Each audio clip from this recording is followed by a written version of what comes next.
Hello friends, നമ്മളെടുത്ത് വെക്കുന്ന അരിയിൽ വണ്ടുകൾ വരാറുണ്ട്. അപ്പോൾ നമ്മൾ ഈ രീതിയിലൊന്ന് വെക്കുവാണെങ്കിൽ അരിയിൽ പിന്നെ വണ്ടുകൾ വരികയില്ല. അപ്പോൾ എല്ലാവർക്കും welcome back to tasty curry. ഈ രീതിയിലാണ് വെക്കുന്നതെങ്കിൽ വർഷങ്ങളോളം വെച്ചാലും അരിയിലും അതുപോലെ ചെറുധാന്യങ്ങളിലൊന്നും വണ്ട് വരത്തില്ല. ഈ ചാനൽ ആദ്യമായിട്ട് കാണുന്നവരാണെങ്കിൽ സബ്സ്ക്രൈബ് ഓൾ ഓപ്ഷനോട് തന്നെ ചെയ്ത് വെക്കാൻ ഓർമ്മിപ്പിക്കുന്നു. എങ്കിൽ മാത്രമേ പിന്നീടുള്ള വീഡിയോയുടെ ഒക്കെ നോട്ടിഫിക്കേഷൻ കിട്ടുള്ളൂ. അതുപോലെ വീഡിയോ യൂസ്ഫുൾ ആണെങ്കിൽ ലൈക്ക് ചെയ്ത് ഹൈപ്പ് ചെയ്ത് സപ്പോർട്ട് ചെയ്യാനൊന്നും മറന്നു പോകരുതേ.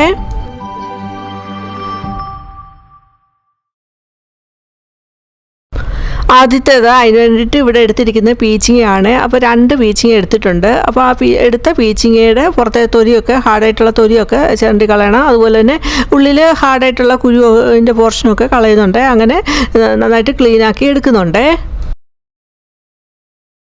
അങ്ങനെ നന്നായിട്ട് ക്ലീനാക്കി എടുത്തിട്ട് ഇനി അത് ചെറുതായിട്ട് നമുക്ക് ഇതുപോലെ ഒന്ന് കൊത്തി അരിഞ്ഞെടുക്കാം. പിന്നെ ഒരു സവാള എടുത്തിട്ടുണ്ട്, മീഡിയം സൈസ് സവാള എടുത്തിട്ടുണ്ട്. അതും ചെറുതായിട്ട് ചോപ്പ് ചെയ്തെടുത്തിട്ടുണ്ട്. ഒരു പാൻ വെച്ചിട്ടുണ്ട്. പാൻ ചൂടായി വരുന്ന സമയത്ത് അതിലോട്ട് ഒരു 1-2 ടേബിൾ സ്പൂൺ വരത്തക്ക രീതിയിൽ വെളിച്ചെണ്ണ ഒഴിച്ചു കൊടുക്കുന്നുണ്ട്. വെളിച്ചെണ്ണയും ചൂടായി വരുമ്പോൾ നമുക്ക് ശകലം കടുവിട്ട് പൊട്ടിക്കാം. പിന്നെ അതിലോട്ട് നമ്മൾ അരിഞ്ഞു വെച്ചിരിക്കുന്ന ആ സവാളയിൽ നിന്ന് കുറച്ചെടുത്തിട്ട് ഒന്ന് മൂപ്പിച്ചെടുക്കുന്നുണ്ട്. ഇതുപോലെ നമുക്കൊന്ന് മൂപ്പിച്ചെടുക്കാം. പിന്നെ ശകലം കറിവേപ്പില ഇട്ടിട്ടുണ്ട്. പിന്നെ നമ്മൾ അരിഞ്ഞു വെച്ചിരിക്കുന്ന ആ സവാള ഒന്ന് ഇട്ട് കൊടുത്തൊന്ന് സ്പൂൺ കൊണ്ടൊന്ന് ഇളക്കിയിട്ട് കൊടുക്കാം. സവാളയും ഇളക്കിയിട്ട് കഴിഞ്ഞിട്ട് നമ്മൾ അരിഞ്ഞു വെച്ചിരിക്കുന്ന ആ പീച്ചിങ്ങ ഇതിലോട്ട് ഇട്ട് കൊടുക്കാവുന്നതാണ്. അപ്പോൾ പീച്ചിങ്ങക്കകത്ത് വെള്ളമുള്ളതാണ്. അപ്പോൾ നമ്മൾ ഗ്യാസ് സിമ്മയിലൊന്നും വെക്കരുത്, ഹൈ ഫ്ലെയിമിൽ തന്നെയാണ് ഇട്ട് വെച്ചിരിക്കുന്നത്. എന്നിട്ട് നന്നായിട്ടൊന്ന് ഇളക്കിയിട്ട് കൊടുക്കാം. പീച്ചിങ്ങയിൽ നിറയെ വെള്ളമുള്ള ഒരു വെജിറ്റബിളാണ്. അപ്പോൾ ആ വെള്ളം ഇറങ്ങുന്നുണ്ട്. അത് എനിക്ക് തീ കുറച്ചിട്ടാൽ കൂടുതൽ വെള്ളമായിട്ട് വരും. അപ്പോൾ നമ്മൾ തീ ഒന്ന് കൂട്ടിയിട്ടാൽ ആ വെള്ളം ഒന്ന് നന്നായിട്ട് വറ്റി വരുന്നതായിരിക്കും. പീച്ചിങ്ങ ഇട്ട് കൊടുത്ത് നന്നായിട്ട് ഇളക്കിക്കൊണ്ടിരിക്കുക. ആ സമയത്ത് നമുക്ക് ഒരു മിക്സർ ജാർ എടുത്തിട്ടുണ്ട്. അതിലോട്ട് കുറച്ച് സവാള ഇട്ടിട്ടുണ്ട്. അതുപോലെ സവാളയ്ക്ക് വരെ കൊച്ചുള്ളി ഇടാവുന്നതാണ്. ഒരു 3 പച്ചമുളക് ഇട്ടിട്ടുണ്ട്. പിന്നെ ജീരകം ഇട്ടിട്ടുണ്ട്, കറിവേപ്പില ഇട്ടിട്ടുണ്ട്. അപ്പോൾ ഈ കൂട്ടത്തിൽ വേണം വെളുത്തുള്ളി ഇടാൻ. ഒരു 3-4 വെളുത്തുള്ളി നമുക്ക് ഇട്ട് കൊടുക്കാവുന്നതാണ്. അപ്പോൾ ഞാൻ ആ സമയത്ത് ഇട്ടില്ല. അപ്പോൾ ഒന്ന് ചതച്ചെടുത്തിട്ട് പിന്നെ അതിലോട്ട് ആവശ്യമുള്ള തേങ്ങ ഇട്ട് കൊടുത്ത് ഒന്ന് ചതച്ചെടുക്കുന്നുണ്ട്. അപ്പോഴാണ് ഞാൻ വെളുത്തുള്ളിയുടെ കാര്യം ഓർത്തത്. അപ്പോൾ വെളുത്തുള്ളി ഒരു 3-4 എടുത്തിട്ട് ഒരു 1-2 ആയിട്ട് ഒന്ന് മുറിച്ചിട്ട് അതിലോട്ടിട്ട് ഒന്ന് ജസ്റ്റ് ഒന്ന് പൾസ് ചെയ്തെടുക്കുന്നുണ്ട്. നമ്മുടെ അരപ്പ് അധികം അരഞ്ഞു പോകാൻ പാടില്ല, ജസ്റ്റ് ഒന്ന് പൾസ് ചെയ്തെടുത്താൽ മതി. ഈ ഒരു സമയം ആയപ്പോഴത്തേന് നമ്മുടെ പീച്ചിങ്ങയും സവാളയൊക്കെ നന്നായിട്ടൊന്ന് വാടി വന്നിട്ടുണ്ട്. ഇനി നമുക്ക് നമ്മൾ അരച്ച് വെച്ചിരിക്കുന്ന ആ അരപ്പുണ്ടല്ലോ അതിലോട്ട് ഇട്ട് കൊടുക്കാവുന്നതാണ്.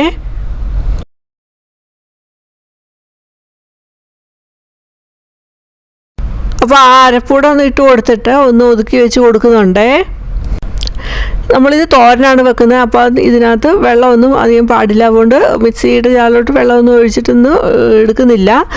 അരപ്പം ജസ്റ്റ് ഒന്ന് ഇട്ട് കൊടുക്കുകയാണ് ചെയ്യുന്നത്. പിന്നെ അതിലോട്ട് ഇട്ട് കൊടുക്കുന്നത് ഒരു 1/4 ടീസ്പൂണിൽ താഴെ മഞ്ഞൾപ്പൊടി ഇട്ട് കൊടുത്തിട്ടുണ്ട്. എന്നിട്ട് അടച്ച് വെച്ച് നമുക്കിതൊന്ന് കുക്ക് ചെയ്യാം. അതിലേക്ക് ആവശ്യമുള്ള ഉപ്പുകൂടി ഇട്ട് കൊടുത്തിട്ടുണ്ട്. എന്നിട്ടാണ് അടച്ചു വെച്ച് കൊടുത്തത്. അങ്ങനെ അടച്ച് ഒരു 3-4 മിനിറ്റ് കഴിയുമ്പോഴത്തേന് നല്ലതായിട്ട് ആവിയൊക്കെ വരും. ആ സമയത്ത് നമുക്ക് ഇതുപോലെ ഒന്ന് ഇളക്കി ഇട്ട് കൊടുക്കാവുന്നതാണ്. അപ്പോഴത്തേനും ഇത് നന്നായിട്ട് വെന്തിട്ടുണ്ടാവും. ഈ സമയത്ത് ഉപ്പൊക്കെ വേണമെന്നുണ്ടെങ്കിൽ ചേർത്ത് കൊടുക്കാവുന്നതാണ്. അപ്പോൾ ഞാൻ ശകലം ഉപ്പൂടെ ചേർത്ത് കൊടുത്തിട്ടുണ്ട്. എന്നിട്ട് നന്നായിട്ടൊന്ന് ഇളക്കുന്നുണ്ട്. എന്നിട്ട് നമുക്ക് ഇതൊന്ന് ചിക്കി ഇരിക്കണം. ഇതിലെ വെള്ളമയം ഒന്ന് തോർന്ന് കിട്ടണം. അപ്പോൾ ഒന്ന് ഇളക്കിയിട്ട് കൊടുത്തുകൊണ്ടേ ഇരിക്കുക. ആ സമയം ഒരു 2 മിനിറ്റ് ആകുമ്പോഴത്തേന് വെള്ളമൊക്കെ തോന്ന് വരുന്നതായിരിക്കും.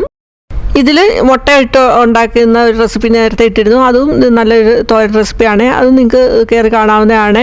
അപ്പോൾ ഇതിൽ മുട്ടയൊന്നും ചേർക്കാതെ സാധാരണ നമ്മുടെ ഒരു തോരൻ റെസിപ്പിയാണ് ഉണ്ടാക്കിയിരിക്കുന്നത്. അപ്പോൾ ഓണത്തിന് നമുക്ക് വെറൈറ്റി ആയിട്ട് ഉണ്ടാക്കാൻ പറ്റിയ നല്ലൊരു തോരൻ റെസിപ്പി തന്നെയാണിത്. അപ്പോൾ ഞാൻ ചോറിൻ്റെ കൂടെ ഇതൊന്ന് സെർവ് ചെയ്ത് കാണിക്കുന്നുണ്ട്. അപ്പോൾ ഈ ഓണത്തിന് ഇതൊന്നും ഉണ്ടാക്കി നോക്കിയിട്ട് നിങ്ങളുടെ അഭിപ്രായം പറയാനൊന്നും മറന്നു പോരുത് കേട്ടോ. അടുത്ത 2ാമത്തെ ടിപ്പ്, അതിന് വേണ്ടിയിട്ട് ഞാനിവിടെ എടുത്തിരിക്കുന്നത് ഒരു ടിഷ്യൂ പേപ്പർ എടുത്തിട്ടുണ്ട്. എന്നിട്ട് അതിലോട്ട് 2 വറ്റൽമുളക് എടുത്തത് ചെറുതായിട്ട് പീസാക്കി അതിലോട്ട് ഇടുന്നുണ്ട്. വറ്റൽമുളക് ഇതുപോലെ ഒന്ന് മുറിച്ചിട്ട് കൊടുത്തിട്ട് നമുക്ക് ആ ടിഷ്യൂ പേപ്പർ ഒന്ന് മടക്കി ഇതുപോലെ ഒന്ന് എടുക്കാവുന്നതാണ്. അപ്പോൾ ആ ടിഷ്യൂ പേപ്പർ മടക്കി ഇതുപോലെ ഒന്ന് എടുത്തിട്ടുണ്ട്. ഇനി നമുക്ക് ഇത് എന്താ ചെയ്യുന്നത് നോക്കാം.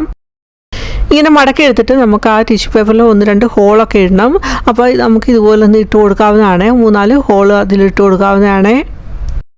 ഇങ്ങനെയൊന്നും ഉണ്ടാക്കി എടുത്തിട്ട് നമുക്ക് അരിയിലോട്ട് ഇത് വെച്ച് കൊടുക്കാവുന്നതാണ്. ഇതുപോലെ ഒന്ന് വെച്ച് കൊടുക്കാവുന്നതാണ്. ഇങ്ങനെ വെച്ച് കൊടുക്കുകയാണെങ്കിൽ എത്ര നാൾ ആയാലും അരിയിൽ വണ്ടൊന്നും ഉണ്ടാകത്തില്ല. അരിയിൽ മാത്രമല്ല, നമുക്ക് ചെറുധാന്യങ്ങളിലും അതുപോലെ പയറുവർഗ്ഗങ്ങളിലൊക്കെ ഇതുപോലെ ഒന്ന് ഉണ്ടാക്കിയിട്ട് നമുക്ക് വെച്ച് കൊടുക്കാവുന്നതാണ്. അങ്ങനെ ആകുമ്പോൾ ഈ നമ്മൾ ഇതിനകത്ത് വറ്റൽമുളക് ഇട്ടില്ല, അതിൻ്റെ എരിവ് കാരണം ചെള്ള് ഒന്നും ഉണ്ടാകത്തില്ല.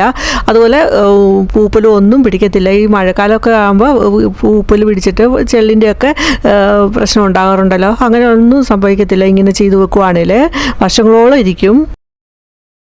അപ്പോൾ അരിയിൽ ചെള്ള് ഇതുപോലെ വരാതിരിക്കാനായിട്ട് നിങ്ങൾ എന്താ ചെയ്യുന്നതെന്ന് പറയണേ. രണ്ടാമത്തെ ടിപ്പ് എന്ന് പറഞ്ഞാൽ, ഇവിടെ ഞാനിപ്പോൾ എടുത്തിരിക്കുന്നത് കായത്തിൻ്റെ കട്ടയാണ്. അപ്പോൾ കായത്തിൻ്റെ കട്ട ഇതുപോലെ ചെറിയ ചെറിയ പീസുകളാക്കി എടുത്തിട്ട് നമുക്ക് എന്താ ചെയ്യുന്നത് നോക്കാം. ഞാൻ കായത്തിൻ്റെ കട്ടയാണ് മേടിക്കുന്നത്, അതുകൊണ്ടാണ് എനിക്കിത് കായത്തിൻ്റെ കട്ട എടുക്കുന്നത്. അല്ലെങ്കിൽ നമുക്ക് ഇതിന് പകരം കായം പൊടി മേടിക്കുമല്ലോ, അത് തീർന്നിട്ടുള്ള ആ കുപ്പിയാണേലും ഡപ്പയാണേലും മതി. അപ്പോൾ അതിൻ്റെ ഒരു കായത്തിൻ്റെ ഒക്കെ നല്ല സ്മെല്ലുണ്ടാവുമല്ലോ. അപ്പോൾ ഇതുപോലെ നമുക്ക് അരിക്കകത്തോട്ടും പയർവർഗ്ഗത്തിലോട്ടൊക്കെ ഇട്ട് വെക്കാവുന്നതാണ്. അങ്ങനെ ആകുമ്പോൾ ആ കായത്തിൻ്റെ സ്മെല്ലെന്ന് പറഞ്ഞാൽ ഈ ചെറു ജീവികൾക്കൊന്നും അത്ര ഇഷ്ടമില്ലാത്ത ഒന്നാണ്. അങ്ങനെ വെക്കുകയാണെങ്കിൽ വർഷങ്ങളായാലും അരിയിൽ ചെള്ളോ വണ്ടോ ഒന്നും ഉണ്ടാകത്തില്ല. അതുപോലെ പയറുവർഗ്ഗങ്ങളിലൊന്നും ഉണ്ടാകത്തില്ല. അപ്പോൾ നിങ്ങൾ ഇതുപോലെ ഒന്ന് വെച്ചിട്ട് നിങ്ങളുടെ അഭിപ്രായമൊക്കെ പറയാനൊന്നും മറന്നു പോകരുതേ. അല്ലെങ്കിൽ നമുക്ക് കായത്തിൻ്റെ പൊടി ഒരു തുണിയിൽ കെട്ടിയിട്ടാണെങ്കിലും ഈ ഇതുപോലെ അരി ചാക്കിലോട്ട് വെക്കാവുന്നതാണ്. അപ്പോൾ അതിൻ്റെ സ്മെല്ല് അടിച്ചിട്ട് ആണെങ്കിൽ ചെള്ള വണ്ട് അങ്ങനെയുള്ളതൊന്നും ഇങ്ങനെ ഉണ്ടാകത്തില്ല അരിയിൽ. അപ്പോൾ ഇന്നത്തെ ടിപ്സ് യൂസ്ഫുൾ ആണെന്ന് കരുതുന്നു. യൂസ്ഫുൾ ആണെങ്കിൽ ലൈക്ക് ചെയ്ത് ഹൈപ്പ് ചെയ്ത് സപ്പോർട്ട് ചെയ്യാനൊന്നും മറന്നു പോകരുതേ. അതുപോലെ നിങ്ങളുടെ ഫാമിലിക്ക് ഫ്രണ്ട്സിനൊക്കെ ഒന്ന് ഷെയർ കൊടുക്കുക. ആദ്യമായിട്ട് കാണുന്നവർ സബ്സ്ക്രൈബ് ചെയ്യുമ്പോൾ ഓൾ എന്ന ഓപ്ഷനോട് തന്നെ ചെയ്ത് വെക്കുക. എങ്കിൽ മാത്രമേ പിന്നീടുള്ള വീഡിയോയുടെ ഒക്കെ നോട്ടിഫിക്കേഷൻ കിട്ടുള്ളൂ. ഇനി വേറൊരു വീഡിയോ ആയിട്ട് വരുന്നവരെയും ബൈ. Thanks for watching.